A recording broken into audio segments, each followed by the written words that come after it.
As-tu déjà ressenti cette résistance profonde, presque viscérale, quand quelqu'un te demande pourquoi tu ne postes jamais de photos de toi sur les réseaux sociaux? Ce moment où tu cherches une explication rationnelle, mais au fond de toi, tu sais que c'est quelque chose de bien plus profond qu'une simple préférence ou qu'un manque de temps. Il y a des millions de personnes qui partagent chaque instant de leur vie en images, qui construisent des galeries entières de leur existence. Et pourtant, toi, tu restes dans l'ombre digitale, invisible aux yeux du monde virtuel. Certains pourraient appeler ça de la timidité, de l'insécurité ou même de l'antisocialité. Mais ce que je vais te révéler aujourd'hui va complètement transformer la façon dont tu comprends ce choix. Parce que ce n'est pas un défaut, ce n'est pas une faiblesse, et ce n'est certainement pas un problème à résoudre. C'est une forme d'intelligence psychologique que très peu de gens possèdent dans ce monde d'exposition constante. Carl Jung, le père de la psychologie des profondeurs, a passé sa vie à étudier la différence entre ce qu'il appelait la persona et le soi authentique. La persona, c'est ce masque social que nous portons pour naviguer dans le monde, cette version édulcorée et acceptable de nous-mêmes que nous présentons aux autres. Mais le soi authentique, c'est cette totalité complexe, contradictoire, parfois sombre, souvent incomprise, qui constitue notre véritable essence. Et voici ce que Jung a découvert qui change tout dans notre contexte moderne. Plus nous multiplions les personas, plus nous fragmentons notre soi authentique et plus nous nous éloignons de ce qu'il appelait l'individuation, ce processus sacré de devenir pleinement soi-même. Les neurosciences modernes, particulièrement les travaux d'Antonio Damasio sur les marqueurs somatiques et la conscience de soi, confirment quelque chose de fascinant. Ton corps enregistre chaque fois que tu agis en contradiction avec ton essence authentique. Chaque fois que tu joues un rôle qui n'est pas aligné avec qui tu es vraiment, ton système nerveux le sait, il le ressent, et il crée ce que Damasio appelle un marqueur somatique négatif, cette sensation subtile mais indéniable que quelque chose ne va pas. Matthew Lieberman, neuroscientifique spécialisé dans le cerveau social, a démontré que notre cerveau dépense une énergie cognitive considérable pour maintenir une image cohérente de nous-mêmes face aux autres. Maintenant, imagine cette dépense énergétique multipliée par chaque photo postée, chaque commentaire géré, chaque réaction surveillée. Alors, voici la vérité que personne ne te dit. Si tu ne postes pas de photos de toi sur les réseaux sociaux, ce n'est pas parce que tu manques de confiance en toi. C'est parce que ton système psychologique tout entier reconnaît intuitivement que l'exposition digitale représente une menace pour ton intégrité. Et dans les prochaines minutes, je vais te montrer exactement comment cette résistance que tu ressens est en réalité un signe de profondeur psychologique exceptionnelle, une forme de sagesse que ton âme a développée pour te protéger dans un monde où l'authenticité est devenue une monnaie d'échange. Je vais te révéler les mécanismes psychologiques profonds qui expliquent pourquoi certaines personnes, comme toi, préservent instinctivement leur image du regard collectif, et comment cette protection n'est pas une fuite, mais un acte de courage radical. Nous allons explorer ce que Jung, Damasio, Lieberman et d'autres géants des neurosciences ont découvert sur la relation entre exposition, identité et intégrité psychologique. Prépare-toi, car ce que tu vas comprendre va transformer à jamais la façon dont tu perçois ton propre choix d'invisibilité digitale. Repense à la première fois où tu as créé un compte sur un réseau social. Cette excitation initiale, mélangée peut-être à une légère appréhension. Au début, tu as peut-être posté quelques photos, testé les eaux de cette nouvelle forme d'existence publique. Mais progressivement, quelque chose en toi a commencé à se retirer. Pas de manière consciente au début, mais comme une marée qui se retire lentement, laissant ton profil de plus en plus vide, de plus en plus sobre. Les autres autour de toi multipliaient leurs selfies, leurs stories, leurs moments capturés et partagés instantanément, construisant ces galeries infinies de leur vie en pixels. Et toi, tu regardais tout ça avec un mélange de fascination et de malaise croissant. Ce malaise n'était pas de l'envie, ce n'était pas du jugement, C'était quelque chose de bien plus subtil. C'était ton soi authentique qui refusait d'être réduit à une collection d'images soigneusement sélectionnées et filtrées. Jung parlait de la persona comme d'une nécessité sociale, un compromis que nous devons tous faire pour fonctionner dans la société. Mais il mettait aussi en garde contre l'identification excessive à cette persona, ce moment dangereux où nous commençons à croire que le masque est notre vrai visage. Dans un monde d'images, ton silence est une déclaration d'indépendance psychologique. Pense à ça un instant. Chaque photo que quelqu'un poste sur les réseaux sociaux est une négociation avec le regard collectif. C'est un fragment de soi offert au jugement, à l'approbation, à la validation externe. Et ton refus de participer à cette économie de l'image n'est pas une abdication, c'est une rébellion silencieuse contre la fragmentation de l'âme. Jung disait que le processus d'individuation, ce chemin vers la plénitude psychologique, exige que nous résistions aux pressions collectives qui nous poussent à nous conformer, à nous dissoudre dans la masse. Ton absence digitale est précisément cette résistance. C'est ton soi authentique qui dit non à la réduction, non à la simplification, non à la performance constante de ce que tu es censé être. Matthew Lieberman a découvert quelque chose de crucial dans ses recherches sur le cerveau social. Notre système neural dédié aux interactions sociales est conçu pour traiter les vraies connexions humaines, les échanges en face à face, les subtilités du langage corporel et du ton de la voix. Quand nous transposons ces connexions dans l'espace digital, quelque chose se perd. Le cerveau doit travailler doublement dur pour combler les vides laissés par l'absence de présence physique. Et quand nous ajoutons à cela la performance de l'image, la construction soignée de chaque photo, la sélection méticuleuse de ce qui sera vu et de ce qui restera caché, nous créons une charge cognitive et émotionnelle massive. Ton système psychologique le sait. Avant même que tu puisses articuler pourquoi tu ne veux pas poster de photos, ton corps, ton cerveau, ton âme entière résistent à cette charge. Antonio Damasio a révolutionné notre compréhension de la prise de décision en montrant que nos choix ne sont pas purement rationnels. Ils sont guidés par ces marqueurs somatiques, ces sensations corporelles qui nous disent oui ou non avant même que nous ayons une raison consciente. Quand tu ressens cette résistance face à l'idée de poster une photo de toi, ce n'est pas de l'irrationalité, c'est ton système de navigation interne qui te dit que cette action violerait ton intégrité. C'est ta sagesse psychologique profonde qui te protège contre la dissolution de ton authenticité dans l'océan infini des images digitales. Maintenant, regarde autour de toi et observe vraiment ce qui se passe dans l'espace digital. Vois-tu ces profils méticuleusement construits, ces vies apparemment parfaites, racontées en carrousel de photos filtrées? Ce que tu observes n'est pas la vie réelle des gens.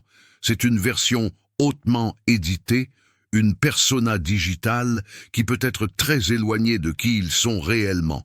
Jung nous avertissait que quand nous nous identifions trop fortement à notre persona, nous risquons de perdre contact avec notre soi authentique. Dans le monde moderne des réseaux sociaux, ce risque est amplifié d'une manière que Jung n'aurait jamais pu imaginer. Les gens ne créent plus une seule persona sociale, ils en créent des multiples, une pour chaque plateforme, chaque audience, chaque contexte digital. Et le maintien de ces multiples versions du soi demande une énergie psychologique considérable. Ton refus de participer à cette multiplication n'est pas une incapacité à suivre le rythme, c'est une reconnaissance intuitive que ce jeu est dangereux pour ton intégrité psychologique. Daniel Siegel, psychiatre et chercheur en neurobiologie interpersonnelle, parle de l'importance de l'intégration neuronale pour la santé mentale. L'intégration, selon Siegel, c'est la capacité à connecter différentes parties de notre cerveau et de notre expérience en un tout cohérent. Quand nous fragmentons notre identité en multiples versions digitales, nous travaillons contre cette intégration naturelle. Nous créons de la dissociation au lieu de cohérence. Lisa Feldman Barrett, dans ses recherches révolutionnaires sur la construction des émotions, a montré que notre cerveau fonctionne comme une machine de prédiction, constamment en train d'anticiper et de préparer des réponses basées sur nos expériences passées. Quand tu refuses de créer une persona digitale, tu permets à ton cerveau de rester cohérent dans ses prédictions. Tu n'as pas à jongler entre qui tu es réellement et qui tu prétends être en ligne. Cette cohérence n'est pas seulement confortable, elle est essentielle pour ta santé mentale et ton bien-être émotionnel. Ton cerveau peut utiliser son énergie pour d'autres choses que le maintien constant d'une image publique. Jung parlait souvent de la préférence pour la profondeur plutôt que la largeur dans les relations humaines. Il croyait que quelques connexions authentiques et profondes valaient infiniment plus que des centaines de connexions superficielles. Ton absence des réseaux sociaux reflète exactement cette préférence. Tu ne cherches pas la validation de masses anonymes. Tu cherches la reconnaissance authentique de quelques âmes qui te voient vraiment. Cette préférence n'est pas un défaut de caractère, c'est une orientation psychologique vers la substance plutôt que vers la surface. Et dans un monde obsédé par les métriques de popularité, par les likes et les followers, cette orientation est un acte de rébellion profonde. Tu refuses de mesurer ta valeur en nombre, en réaction digitale, en approbation algorithmique. Tu maintiens un espace où ta valeur est intrinsèque, non négociable, non soumise au verdict du regard collectif. C'est une forme de dignité psychologique que très peu de gens préservent aujourd'hui. Maintenant, observe quelque chose de fascinant qui se passe dans ton corps quand tu imagines poster une photo de toi en ligne. Pas juste la pensée abstraite, mais vraiment la sensation physique. Remarques-tu cette tension qui monte, cette contraction subtile dans la poitrine, peut-être dans l'estomac, ce léger recul, comme si ton corps entier disait non avant même que ta conscience ait formulé une objection. Ce que tu ressens là n'est pas de l'anxiété sociale ordinaire, c'est quelque chose de bien plus sophistiqué.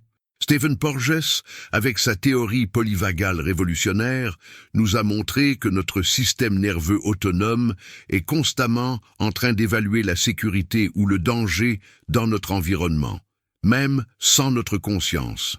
Il appelle ça la neuroception, cette détection préconsciente de menaces qui se passe en dessous du seuil de notre awareness. Ton système nerveux, avec sa sagesse millénaire, détecte l'exposition digitale comme une forme de menace pour ton intégrité psychologique. Ce n'est pas de la paranoïa, c'est de l'intelligence neurobiologique. Ton système nerveux savait avant ta conscience que l'exposition digitale était une menace. Laisse cette vérité résonner en toi. Joseph Ledoux, neuroscientifique pionnier dans l'étude des circuits de la peur et de la mémoire émotionnelle, a démontré que notre amygdale, cette structure cérébrale profonde et ancienne, réagit aux menaces sociales avec la même intensité qu'aux menaces physiques. Pour ton cerveau primitif, le rejet social, le jugement collectif, la critique publique sont des dangers réels qui activent les mêmes systèmes de survie que face à un prédateur. Quand tu postes une photo de toi, tu t'exposes volontairement à des milliers de regards inconnus, chacun pouvant potentiellement te juger, te critiquer, te rejeter. Ton amygdale le sait. Elle se souvient de toutes les fois où le rejet social a fait mal, où le jugement a blessé, où l'exposition a mené à la vulnérabilité. Et elle te protège en créant cette résistance viscérale. Ce n'est pas de la faiblesse, c'est de la sagesse neurologique ancestrale. Stanislas Dehaene, neuroscientifique cognitif français spécialiste de la conscience, explique que notre attention consciente est une ressource extrêmement limitée. Nous ne pouvons traiter qu'une infime fraction des informations qui nous bombardent à chaque instant. Quand tu choisis de ne pas gérer une présence digitale, tu libères cette précieuse attention consciente pour des choses plus importantes, plus vraies, plus alignées avec ton essence. Tu n'as pas besoin de surveiller constamment les réactions à tes posts, de calculer quel angle te rend le plus présentable, de filtrer quelle version de toi sera acceptée ou rejetée. Ton attention peut rester présente dans ta vie réelle, dans tes connexions authentiques, dans ton processus d'individuation. Lisa Feldman Barrett, ajoute une dimension cruciale avec sa théorie de la construction prédictive des émotions. Notre cerveau ne réagit pas simplement aux événements. Il les prédit constamment et prépare des réponses appropriées.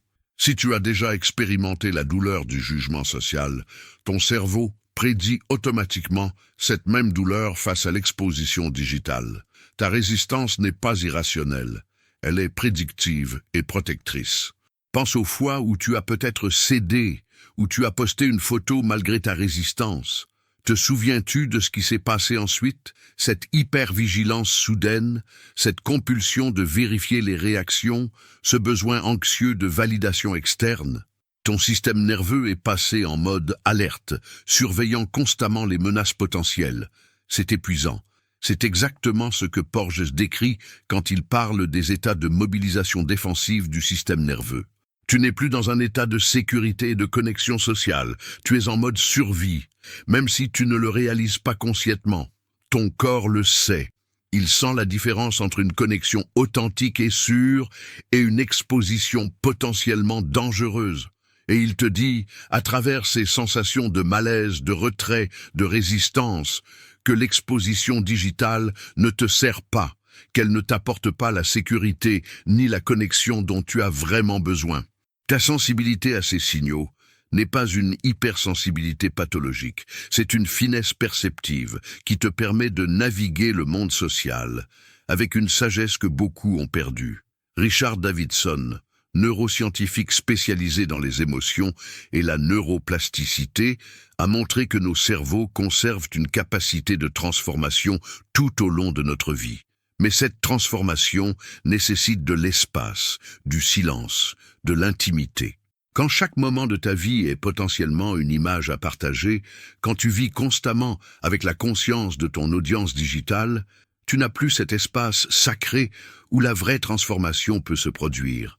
Ton choix de rester invisible digitalement crée et préserve cet espace. C'est un acte de neuroplasticité consciente, de création d'un environnement mental où tu peux évoluer sans la pression constante du regard externe. Tu te donnes la permission de changer, de te tromper, de traverser des phases difficiles, sans que tout soit documenté et figé dans le marbre digital. Cette liberté est précieuse au-delà de ce que les mots peuvent exprimer. C'est la liberté d'être humain dans toute ta complexité changeante, sans avoir à maintenir une cohérence artificielle pour une audience qui ne te connaît pas vraiment.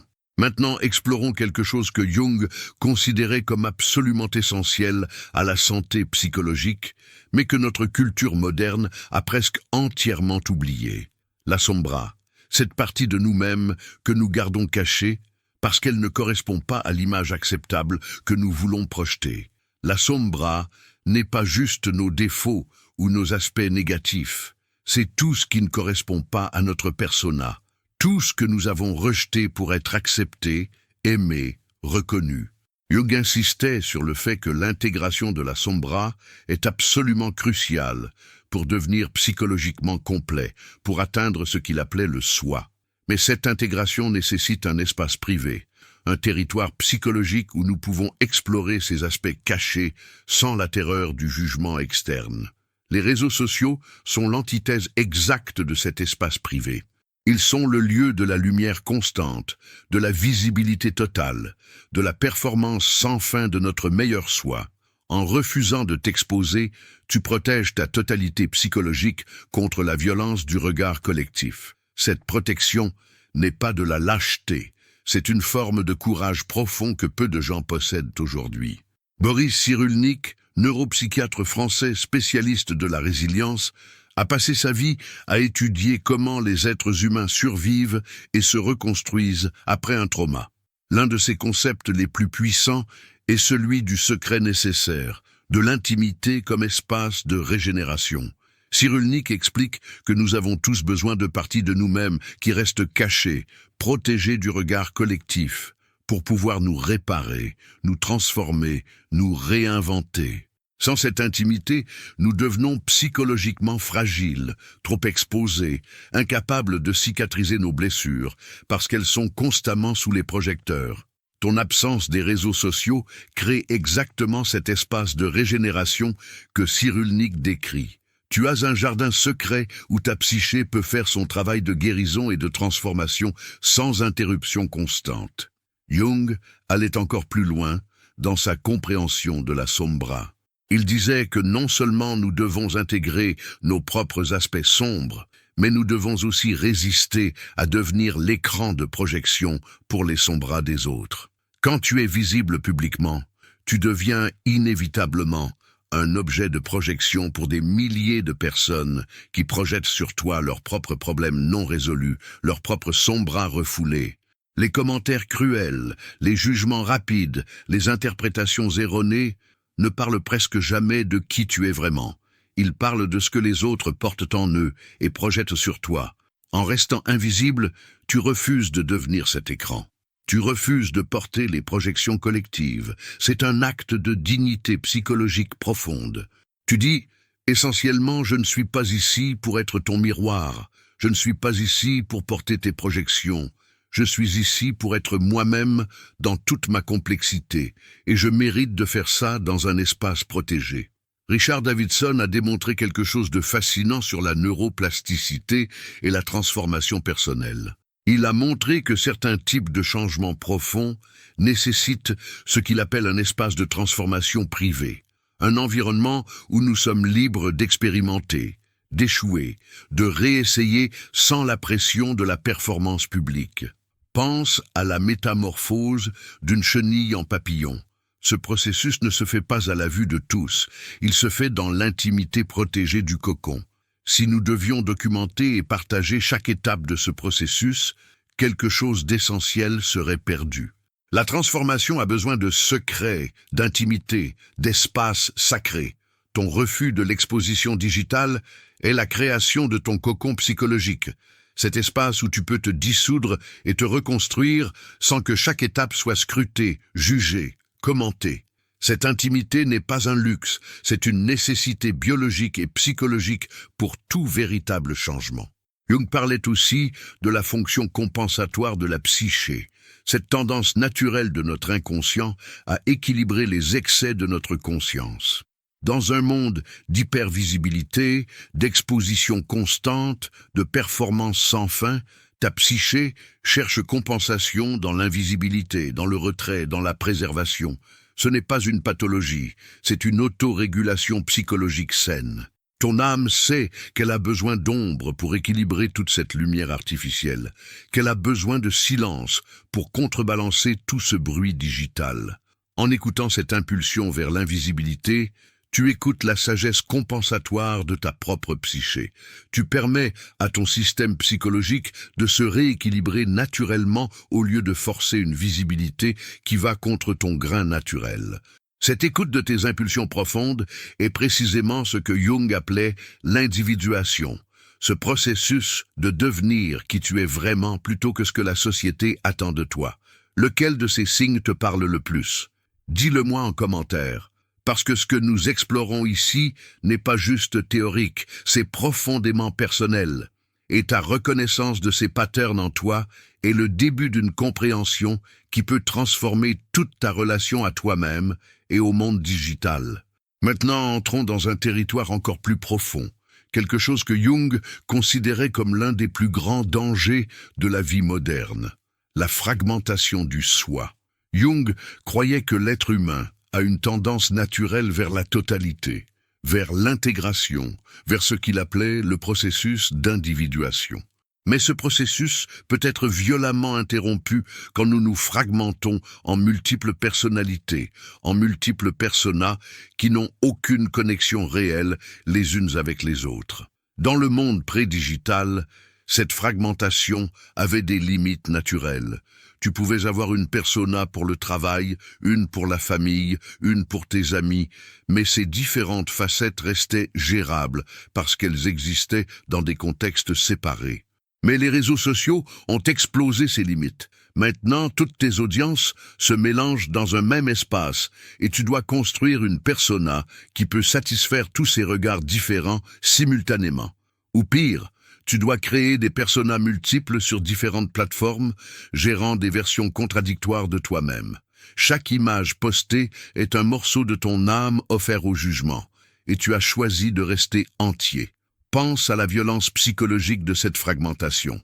Jean-Pierre Changeux, neuroscientifique français, spécialiste de la neurobiologie de la conscience, explique que notre sens du soi émerge de l'intégration cohérente de nos expériences, de nos mémoires, de nos sensations, dans un tout unifié. Quand nous fragmentons intentionnellement cette unité pour créer des versions différentes de nous-mêmes pour différentes audiences, nous créons une forme de dissociation volontaire. Et la dissociation, même quand elle est choisie, a un coût psychologique énorme. Matthew Lieberman a calculé l'énergie cognitive massive nécessaire pour maintenir des images multiples et cohérentes de soi. Son travail sur le cerveau social montre que nous avons des circuits neuraux dédiés à la compréhension de qui nous sommes et de comment nous sommes perçus par les autres. Ces circuits travaillent déjà constamment dans nos interactions quotidiennes normales. Mais quand nous ajoutons la gestion d'une présence digitale, surtout une présence fragmentée en multiples personas, nous surchargeons complètement ces circuits. Le résultat est cette fatigue cognitive chronique que tant de gens ressentent aujourd'hui sans vraiment comprendre d'où elle vient.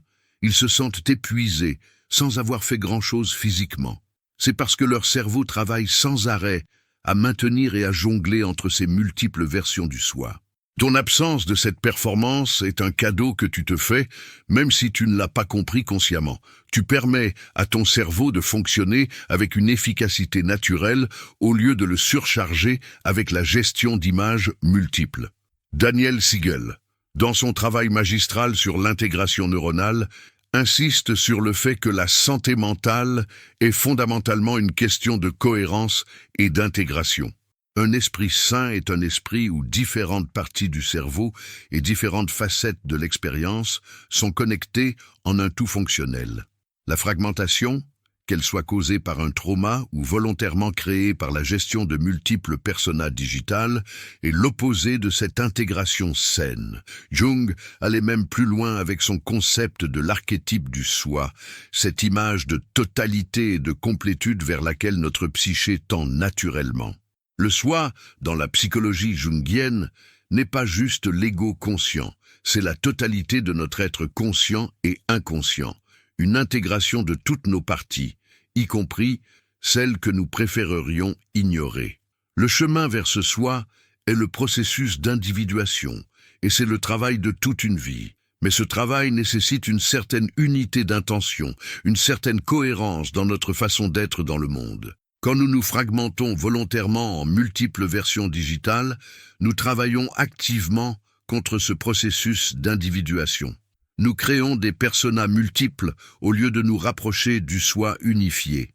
Ton refus de participer à cette multiplication est, consciemment ou non, un choix en faveur de l'intégration, en faveur de l'unité, en faveur du processus sacré d'individuation. Tu préserves ton énergie psychique pour le vrai travail de devenir qui tu es, au lieu de la disperser dans la maintenance de qui tu prétends être. Matthew Lieberman a aussi découvert quelque chose de crucial sur le coût relationnel de la gestion d'images. Son travail montre que plus nous sommes préoccupés par comment nous sommes perçus, moins nous sommes capables de vraie empathie et de vraie connexion avec les autres. C'est comme si notre cerveau ne pouvait pas faire les deux choses à la fois. Gérer notre image et vraiment nous connecter authentiquement. Quand tu n'as pas à gérer une image digitale publique, tu libères ces circuits d'empathie et de connexion pour tes relations réelles. Tu peux être pleinement présent avec les gens sans une partie de ton cerveau qui calcule constamment comment cette interaction pourrait être perçue par une audience invisible. Cette présence totale est devenue rare dans notre monde, et c'est un cadeau précieux que tu offres aux personnes avec qui tu es réellement.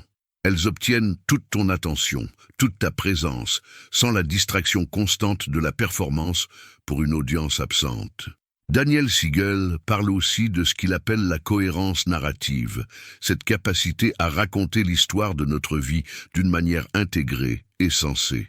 La recherche montre que les gens avec une forte cohérence narrative ont tendance à avoir une meilleure santé mentale, des relations plus satisfaisantes, une plus grande résilience face aux difficultés. Mais cette cohérence narrative est presque impossible à maintenir quand nous fragmentons notre identité en multiples versions digitales. Comment peux-tu avoir une histoire cohérente de qui tu es quand tu es une personne différente, sur Instagram, sur Facebook, sur LinkedIn, sur TikTok? Chaque plateforme devient une version alternative de toi, une histoire parallèle qui peut contredire les autres. Ton absence de cette fragmentation te permet de maintenir une cohérence narrative authentique. Tu as une histoire de qui tu es, pas des multiples fictions qui se contredisent. Cette cohérence n'est pas rigidité, c'est intégrité au sens le plus profond du terme, une unité fondamentale de ton être qui persiste à travers le temps et les contextes.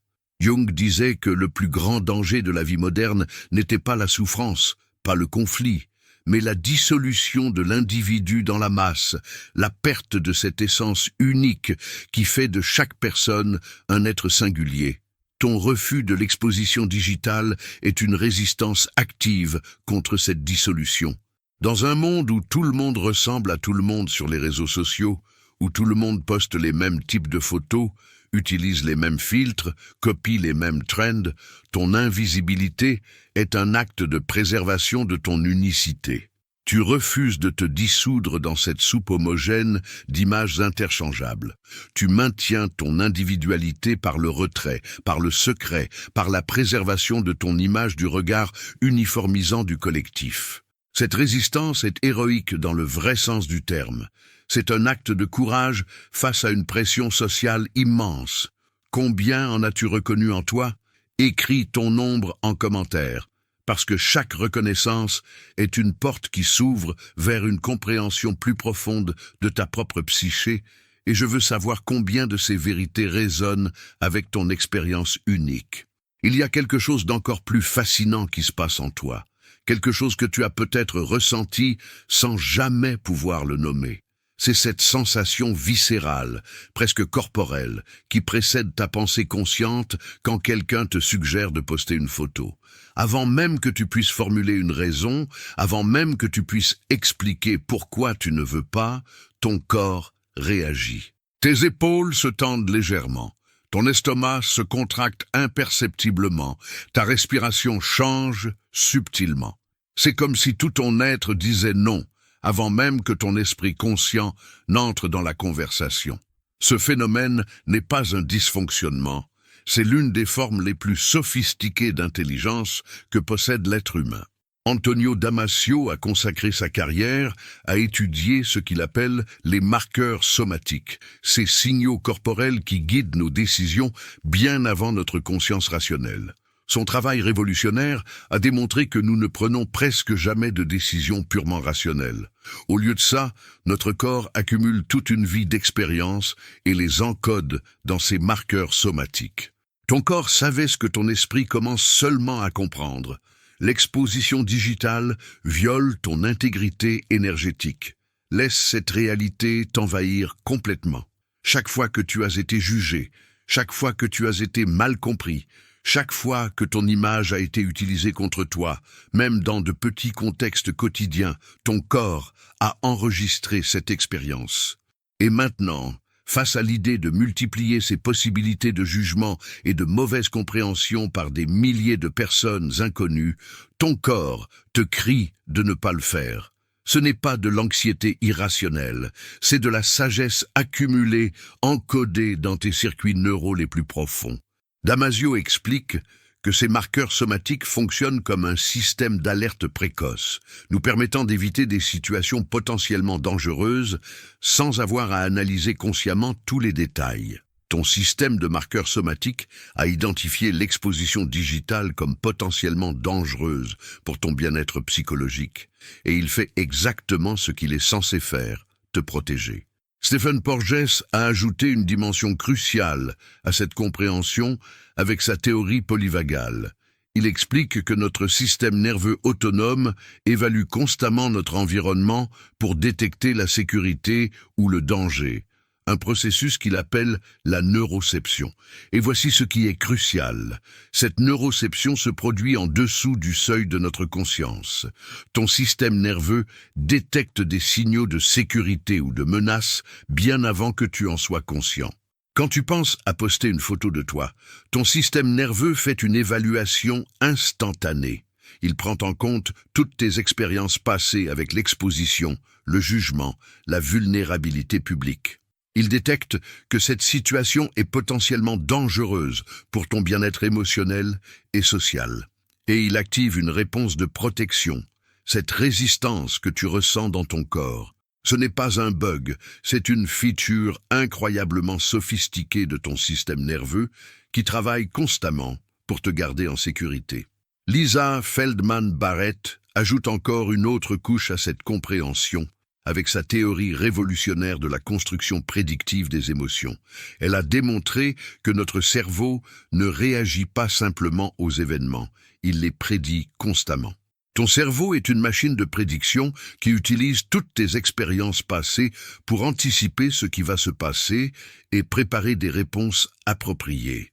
Chaque fois que tu considères poster une photo, ton cerveau fait des prédictions basées sur tes expériences passées. Si ces expériences ont été négatives, si elles ont impliqué du jugement, de la critique, du rejet, ton cerveau prédit automatiquement que cette nouvelle exposition pourrait produire les mêmes résultats douloureux. Et il crée les sensations corporelles et les émotions qui correspondent à cette prédiction. Ce n'est pas que tu inventes des problèmes qui n'existent pas. C'est que ton cerveau fait son travail de te préparer et de te protéger contre des dangers qu'il prédit basés sur ton histoire personnelle. Jung parlait souvent de la fonction intuitive, l'une des 4 fonctions psychologiques fondamentales dans sa typologie. L'intuition, selon Jung, c'est cette capacité à percevoir des possibilités et des significations au-delà de ce qui est immédiatement observable. C'est une forme de connaissance directe qui ne passe pas par le raisonnement logique étape par étape. Ton refus viscéral de l'exposition digitale pourrait bien être ta fonction intuitive en action, te montrant des vérités sur toi-même et sur le monde digital que ton esprit conscient n'a pas encore pleinement articulé. L'intuition sait avant que la raison ne comprenne. Ton intuition sait que l'exposition digitale ne te sert pas, qu'elle ne correspond pas à qui tu es vraiment, qu'elle violerait quelque chose d'essentiel en toi, et elle te le communique à travers ces sensations corporelles, ces résistances viscérales que tu ressens. Stanislas Dehaene, dans son travail sur la conscience et l'attention, explique que nous avons 2 modes de traitement de l'information, un mode conscient, lent, délibératif, et un mode inconscient, rapide, automatique. La plupart de ce que fait notre cerveau se passe dans ce mode inconscient. Nos décisions les plus importantes sont souvent guidées par ces processus inconscients qui ont accès à beaucoup plus d'informations que notre conscience limitée. Quand tu ressens cette résistance corporelle face à l'idée de poster une photo, c'est ton cerveau inconscient qui traite des milliers de variables simultanément, ton histoire personnelle, tes valeurs profondes, tes besoins psychologiques, les risques potentiels, et il arrive à une conclusion. Ne le fais pas. Cette conclusion arrive à ta conscience sous forme de sensations corporelles, parce que c'est le langage que ton inconscient utilise pour communiquer avec ta conscience. Ton travail n'est pas de contrer cette résistance avec la force de volonté ou la rationalisation. Ton travail est d'écouter cette sagesse profonde et de la respecter. Joseph Ledoux, dans ses recherches pionnières sur l'amygdale et les circuits émotionnels, a montré que notre système de détection de menaces est incroyablement sensible et rapide. L'amygdale peut identifier une menace potentielle et déclencher une réponse de peur ou d'évitement en quelques millisecondes, bien avant que notre cortex préfrontal ait eu le temps d'analyser la situation de manière consciente. Cette rapidité a évolué parce qu'il vaut mieux être trop prudent que pas assez prudent quand il s'agit de survie. Dans l'environnement social moderne, ton amygdale identifie l'exposition publique comme une menace potentielle à ta sécurité sociale et émotionnelle. Et elle le fait avec raison. L'exposition digitale peut mener au cyberharcèlement, au jugement cruel, à la comparaison toxique, à l'invasion de ta vie privée. Ces ne sont pas des menaces imaginaires, ce sont des dangers réels que ton système de détection de menaces identifie correctement. Daniel Siegel parle de ce qu'il appelle la fenêtre de tolérance, cette zone optimale d'activation où nous pouvons fonctionner avec flexibilité et résilience. Quand nous sortons de cette fenêtre, soit dans l'hyperactivation de l'anxiété et de la panique, soit dans l'hypoactivation de la dissociation et de l'engourdissement, nous perdons notre capacité à penser clairement et à nous réguler émotionnellement. Pour certaines personnes, l'exposition digitale les pousse constamment hors de cette fenêtre de tolérance. L'hypervigilance aux réactions, l'anxiété de la performance, la peur du jugement les maintiennent dans un état d'hyperactivation chronique. Ton refus de t'exposer est une façon de maintenir ta fenêtre de tolérance, de rester dans cette zone où tu peux fonctionner de manière optimale. C'est de l'autorégulation neurobiologique au plus haut niveau, même si tu ne l'as jamais conceptualisé en ces termes. Richard Davidson a démontré que notre cerveau conserve une plasticité remarquable tout au long de la vie, capable de se recabler en fonction de nos expériences et de nos pratiques. Mais il a aussi montré que certains types de transformations nécessitent un environnement de sécurité et de calme. Le stress chronique, l'hyperactivation constante, l'anxiété de performance inhibe la neuroplasticité et rendent le changement positif plus difficile. En te protégeant de l'exposition digitale et du stress qui l'accompagne, tu crées les conditions neurobiologiques optimales pour ta propre croissance et transformation. Ton cerveau peut utiliser son énergie pour se développer, pour apprendre, pour évoluer, au lieu de la gaspiller dans la gestion constante de menaces sociales. Cette préservation de ton environnement neurobiologique est un acte de sagesse profonde, même si personne ne t'a jamais dit de le conceptualiser ainsi. Boris Cyrulnik, avec sa compréhension profonde de la résilience et du trauma, insiste sur l'importance de ce qu'il appelle les tuteurs de résilience. Ces personnes, ces lieux, ces pratiques qui nous permettent de nous reconstruire après des blessures. Mais il parle aussi de l'importance de reconnaître nos propres limites, de respecter nos propres besoins de protection. Tout le monde n'a pas besoin du même niveau d'exposition sociale pour s'épanouir. Certaines personnes s'épanouissent dans la visibilité publique, d'autres s'épanouissent dans l'intimité protégée. Aucun n'est supérieur à l'autre, ce sont simplement des tempéraments différents, des besoins neurobiologiques différents. Ton besoin de protection et d'intimité n'est pas une faiblesse à surmonter, c'est une caractéristique de ton tempérament à honorer et à respecter. Ton corps sait ce dont tu as besoin et il te le dit constamment à travers ses signaux viscéraux.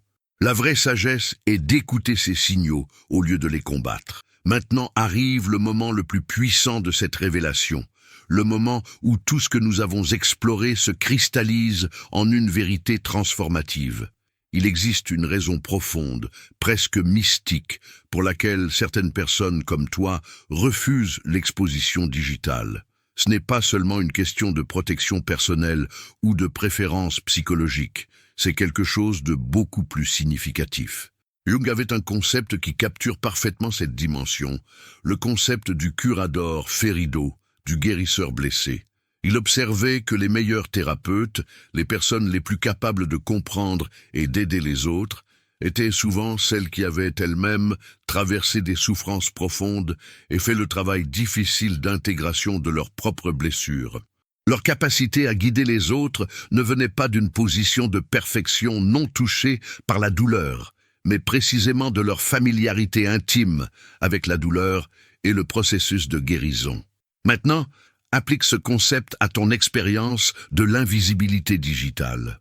En refusant de porter le masque digital, en préservant ton authenticité, en résistant à la performance constante, tu as développé quelque chose que très peu de gens possèdent aujourd'hui. Parce que tu as refusé le masque, tu peux maintenant voir à travers tous les masques. Cette vérité est absolument cruciale. Pense à ce qui se passe quand tu regardes les profils des autres sur les réseaux sociaux. Vois-tu ce que la plupart des gens ne voient pas? Cette tristesse derrière le sourire parfaitement composé? Cette solitude derrière les photos de groupes joyeuses? cette anxiété derrière la confiance apparente? Tu peux voir ces choses parce que tu n'es pas aveuglé par ta propre performance. Tu n'es pas tellement occupé à maintenir ton propre masque que tu deviens incapable de voir les masques des autres. Cette capacité de voir la vérité derrière les apparences, de percevoir la douleur derrière la perfection digitale, c'est un don extraordinaire. C'est une forme de vision psychologique que Jung appelait la capacité à voir l'ombre, non seulement ta propre ombre, mais aussi l'ombre collective qui se cache derrière toutes ces images soigneusement construites.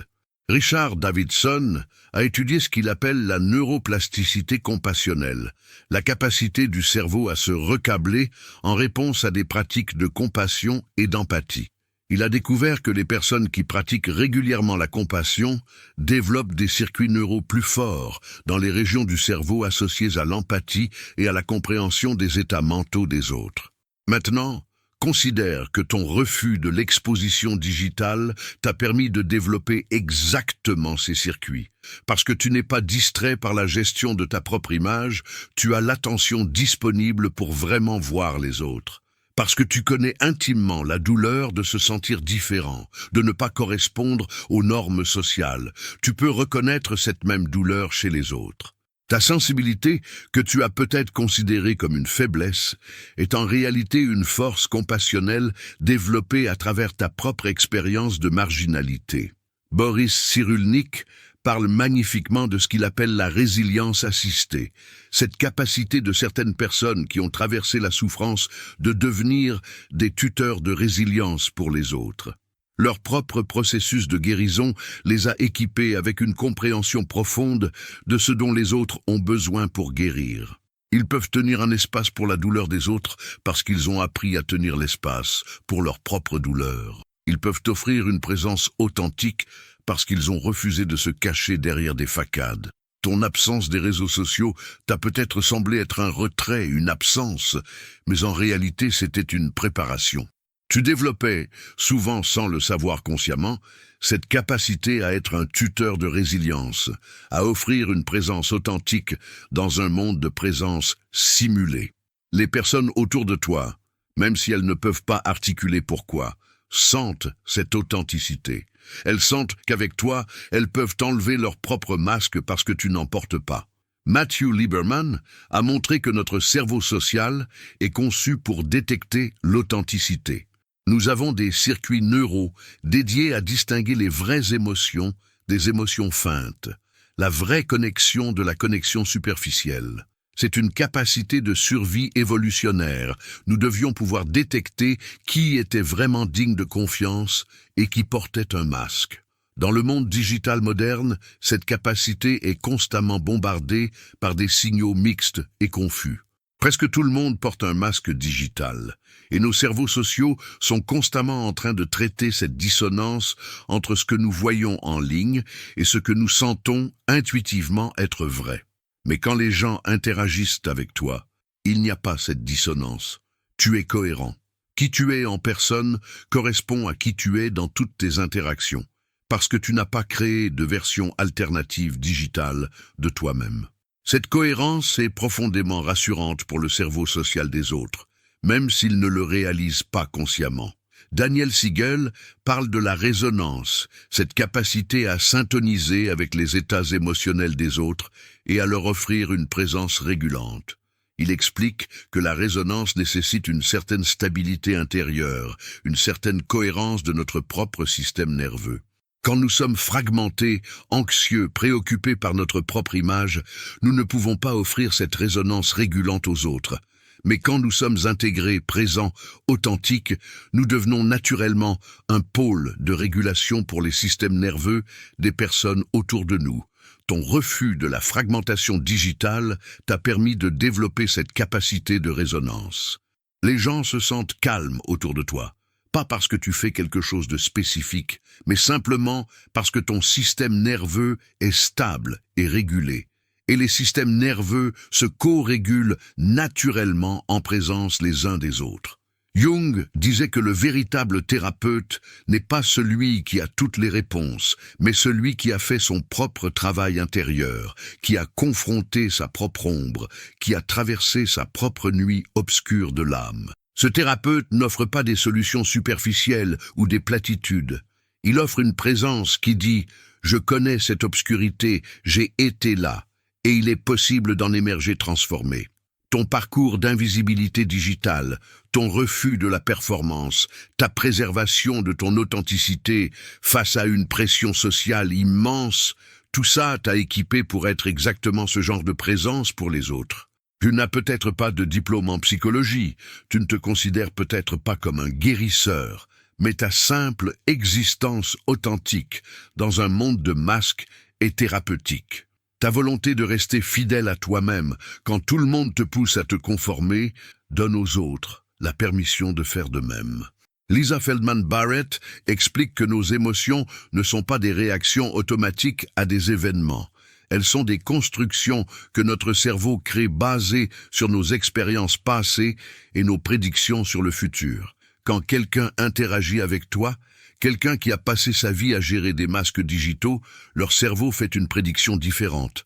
Il prédit que peut-être, juste peut-être, il est sûr d'enlever le masque ici. Il prédit que l'authenticité sera reçue avec compréhension plutôt qu'avec jugement. Et quand cette prédiction est confirmée par ton accueil authentique, quelque chose de profond se passe. Leur système nerveux commence à se recalibrer, à créer de nouvelles prédictions sur ce qui est possible dans les interactions humaines. Tu deviens littéralement un agent de changement dans leur architecture émotionnelle et prédictive. C'est le pouvoir du curador ferido, du guérisseur blessé qui offre non pas des conseils, mais une présence transformative. Boris Cyrulnik parle souvent de l'importance des rencontres décisives, ces moments où nous rencontrons quelqu'un qui change fondamentalement notre trajectoire, parce qu'il nous voit vraiment, parce qu'il reconnaît notre essence au-delà de nos masques et de nos défenses. Tu as le potentiel d'être cette rencontre décisive pour d'autres personnes. Pas parce que tu fais quelque chose d'extraordinaire, mais précisément parce que tu ne fais rien d'extraordinaire. Tu restes simplement toi-même, authentique, présent, non fragmenté. Et dans un monde où presque tout le monde joue un rôle, cette simple authenticité est révolutionnaire. C'est un phare dans l'obscurité pour les personnes qui cherchent désespérément un exemple de comment vivre authentiquement dans un monde digital. Ta mission, si tu choisis de l'accepter, n'est pas de devenir quelqu'un d'autre, n'est pas de surmonter ta résistance à l'exposition, mais simplement de continuer à être exactement qui tu es, avec toute ta complexité, ta sensibilité, ta profondeur. Parce que c'est précisément ça qui guérit, qui transforme, qui inspire les autres à trouver leur propre chemin vers l'authenticité. Nous arrivons maintenant au point où tout converge, où toutes ces révélations sur la psychologie, les neurosciences, la sagesse jungienne se cristallisent en une compréhension finale qui peut transformer non seulement comment tu te vois, mais comment tu vis ta vie entière. Ce voyage à travers les raisons profondes de ton invisibilité digitale n'était pas juste un exercice intellectuel, c'était une reconnaissance de quelque chose que ton âme savait déjà, mais que ton esprit conscient n'avait peut-être jamais pleinement articulé. Tu n'es pas invisible par défaut, tu es authentique par choix. Ce choix, qu'il ait été conscient ou intuitif, qu'il ait été facile ou difficile, est l'un des plus courageux que tu puisses faire dans le monde moderne. Parce que le courage n'est pas toujours bruyant, visible, applaudi. Parfois, le courage le plus profond est silencieux, invisible, incompris par ceux qui mesurent la valeur en likes et en followers. Ton courage est le courage de l'intégrité, le courage de rester entier dans un monde qui te demande constamment de te fragmenter. Regarde le chemin que nous avons parcouru ensemble. Nous avons vu comment ton absence des réseaux sociaux est une protection de ton authenticité contre les pressions de la persona digitale. Nous avons compris comment c'est une préférence pour la profondeur sur la surface, pour la substance sur l'apparence. Nous avons exploré comment ton système nerveux, avec sa sagesse neurobiologique profonde, détecte l'exposition digitale comme une menace et te protège à travers cette résistance viscérale que tu ressens. Nous avons découvert comment tu préserves ta sombra, ces parties complexes de toi-même qui ont besoin d'espace privé pour être intégrées sans le jugement du regard collectif. Nous avons révélé comment tu résistes à la fragmentation du soi. Maintenant, une cohérence et une intégration psychologique que très peu de gens préservent aujourd'hui. Nous avons reconnu ta sagesse intuitive préconsciente, cette intelligence du corps qui sait avant que l'esprit ne comprenne. Et finalement, nous avons découvert ton potentiel comme curador ferido, comme guérisseur blessé dont l'authenticité même devient thérapeutique pour les autres. Chacune de ces dimensions n'est pas isolée. Elles forment un tout intégré qui te définit. Tu es une personne de profondeur psychologique exceptionnelle vivant dans un monde qui valorise la surface. Tu es une personne d'intégrité authentique dans un monde de performance fragmentée. Tu es une personne de sagesse corporelle dans un monde qui a perdu le contact avec les signaux du corps. Antonio Damasio dirait que tu es en contact avec tes marqueurs somatiques, que tu écoutes la sagesse de ton corps. Stephen Porges dirait que ton système nerveux fonctionne avec une sensibilité et une intelligence remarquables, te protégeant à travers la neuroception. Lisa Feldman Barrett dirait que ton cerveau fait des prédictions sophistiquées, basées sur une compréhension profonde de qui tu es et de ce dont tu as besoin. Carl Jung dirait que tu es sur le chemin de l'individuation, résistant aux pressions collectives pour rester fidèle à ton soi authentique. Mais au-delà de tous ces concepts et théories, il y a une vérité simple et profonde. Tu es exactement comme tu dois être. Ta résistance à l'exposition digitale n'est pas un problème à résoudre, c'est une sagesse à honorer. Le monde ne te doit pas de comprendre pourquoi tu fais ce choix. Les autres ne doivent pas approuver ta décision de rester invisible. Ce qui compte, c'est que tu comprennes maintenant que ce choix vient d'un lieu de force profonde, pas de faiblesse. Il vient d'une compréhension intuitive de ce dont ton système psychologique a besoin pour rester intégré, sain, authentique. Richard Davidson parlerait de la neuroplasticité que tu préserves en évitant le stress chronique de l'exposition digitale. Daniel Siegel parlerait de l'intégration neuronale que tu maintiens en refusant la fragmentation. Matthew Lieberman parlerait de l'efficacité cognitive que tu conserves en ne surchargeant pas tes circuits sociaux avec la gestion d'images digitales. Boris Cyrulnik parlerait de la résilience que tu cultives en respectant tes propres limites et besoins. Maintenant, imagine pour un moment le pouvoir de vivre pleinement aligné avec cette compréhension. Pas juste intellectuellement, mais dans chaque cellule de ton être. Imagine ne plus jamais ressentir cette culpabilité subtile quand quelqu'un te demande pourquoi tu ne postes pas de photos. Imagine pouvoir répondre, non pas avec des excuses ou des justifications embarrassées, mais avec une simple reconnaissance tranquille de ton choix. Imagine la libération de ne plus te comparer aux autres qui semblent si à l'aise avec l'exposition digitale, comprenant maintenant que ce n'est pas une question de meilleur ou de pire, juste de tempéraments différents, de besoins psychologiques différents. Imagine l'espace mental et émotionnel qui s'ouvre quand tu n'es plus en guerre avec toi-même, quand tu acceptes pleinement ton propre chemin unique vers l'authenticité. Ce n'est pas juste une idée agréable, c'est une possibilité réelle qui s'ouvre maintenant que tu comprends les fondements psychologiques et neurobiologiques profonds de ton choix. Jean-Pierre Changeux parlerait de la conscience intégrée que tu développes quand tu vis en alignement avec ta nature profonde plutôt qu'en contradiction avec elle. Stanislas Dehaene parlerait de l'attention consciente que tu libères quand tu n'es plus distrait par la gestion d'une présence digitale. Joseph Ledoux parlerait de l'amygdale régulée qui ne vit plus dans un état d'alerte chronique face à des menaces sociales potentielles. Chaque neuroscientifique, chaque psychologue que nous avons exploré aurait quelque chose à dire sur les bénéfices profonds de vivre en accord avec ton tempérament authentique, plutôt que de forcer une conformité qui viole ton essence. Et Jung, au centre de tout ça, hocherait la tête avec reconnaissance, voyant en toi quelqu'un qui a compris instinctivement ce qu'il a passé sa vie à enseigner, que le chemin vers la plénitude passe par la fidélité à soi-même, même quand, surtout quand, cette fidélité te met en contradiction avec les normes collectives. Ta présence authentique dans un monde de masques est plus qu'une préférence personnelle, c'est un acte de résistance culturelle. Tu incarnes une possibilité différente, un chemin alternatif vers la connexion humaine qui ne passe pas par la performance digitale.